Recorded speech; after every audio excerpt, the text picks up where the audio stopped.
glass half full or half empty? Optimist, pessimist, or pragmatist? Whether the glass is half full or half empty is obviously a question of perspective. What's important is what you do with the glass. Do you drink? Do you offer to a friend?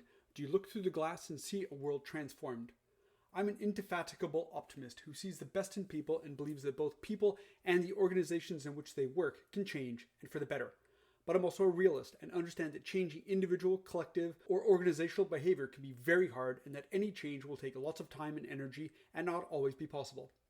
Nonetheless, telling critical and even negative stories is important in bioethics. Part of our role as bioethicists, and our strength, I would argue, is to clearly name the ethical problems that we see in our society, identification, with precision and nuance in order to better understand their scope and nature and clarify the implications for patients, health professionals, decision makers, etc. Evaluation. Only once we've named a problem can we then propose remedies or avenues for improvement, management. At the most extreme, bioethicists have the professional obligation, because we have the capacity, to call out injustices and lay blame where warranted, raising awareness and pushing for broader social change. Like other very public bioethicists and academics, I've done my share of critique, often in the media, regarding health technologies, health systems management, conflicts of interest, or the recent COVID pandemic, amongst others. But the negativity of critique can also weigh us down, especially if we spend too long tilting at windmills or fighting the good fight, but not seeing any real change.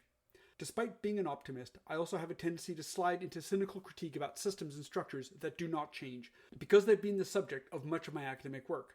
But I recognize that this negativity often occurs when I'm tired, overburdened, and in need of rest. It was at its worst when I was close to burnout, which is not surprising. There are few possibilities visible when one is feeling overwhelmed. In a world that seems to be ever more on the edge of disaster, whether it's climate change, local or global conflicts, urban violence, it's easy to see things as hopeless. But this glass half empty view leads to defeatism and disengagement, and to a civic disempowerment that only serves the interest of those in power. We also need to tell positive stories, to see the glass half full, if we are to have the energy and the will to work for real change.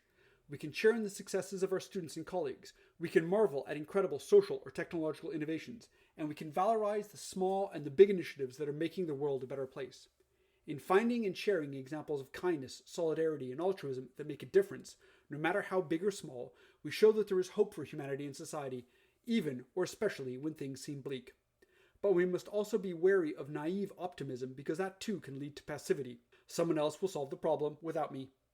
The big challenges facing our world, and which have been the subject of bioethics and other academic study for decades, are complex and multifaceted, and so don't lend themselves to simple or quick solutions.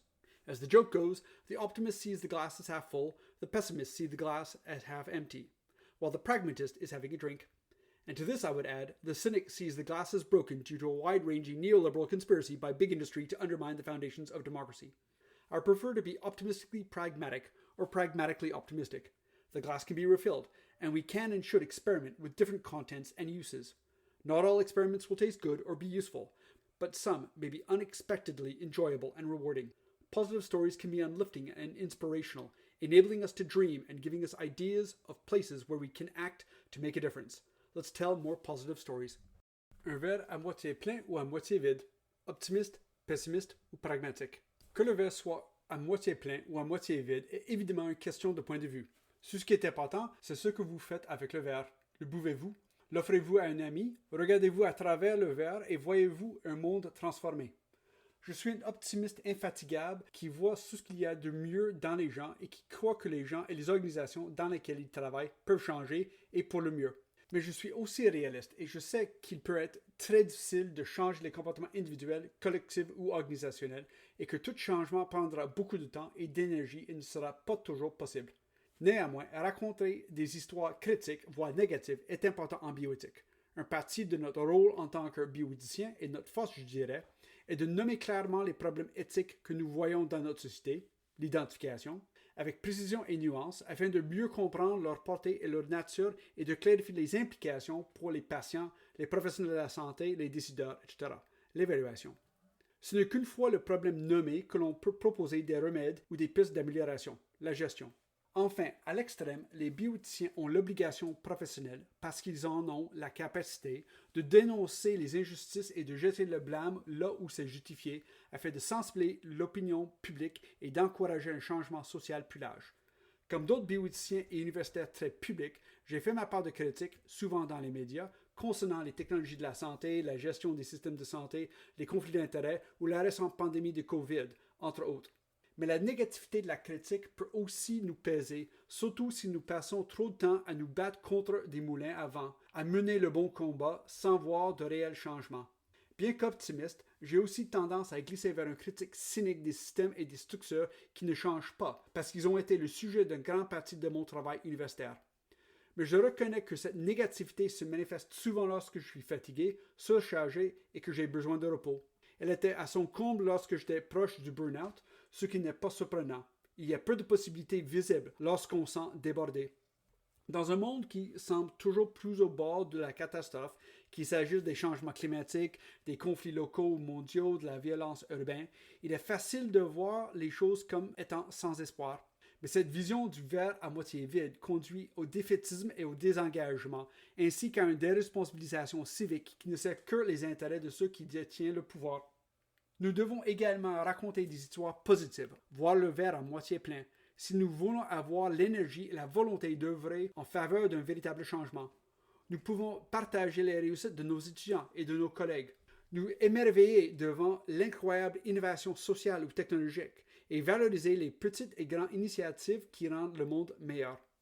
En trouvant et en partageant des exemples de bonté, de solidarité et d'altruisme qui font la différence, quelle que soit leur taille, nous montrons qu'il y a de l'espoir pour l'humanité et la société, même ou surtout lorsque les choses semblent sombres. Mais nous devons également nous méfier de l'optimisme naïf, qui peut lui aussi conduire à la passivité. Quelqu'un d'autre résoudra le problème sans moi. Les grands défis auxquels notre monde est confronté et qui font l'objet d'études bioéthiques et universitaires depuis des décennies sont complexes et multiformes et ne se prêtent donc pas à des solutions simples ou rapides. Comme le dit la plaisanterie, l'optimiste voit le verre à moitié plein, le pessimiste voit le verre à moitié vide, tandis que le pragmatique voit un verre. Et j'ajouterais à cela que le cynique voit le verre brisé en raison d'une vaste conspiration néolibérale des grandes entreprises visant à saper les fondements de la démocratie. Je préfère être optimiste pragmatique ou pragmatiquement optimiste. Le verre peut être rempli à nouveau et nous pouvons et devons expérimenter différents contenus et utilisations. Toutes les expériences ne seront pas bonnes ou utiles, mais certaines peuvent s'avérer étonnamment agréables et gratifiantes.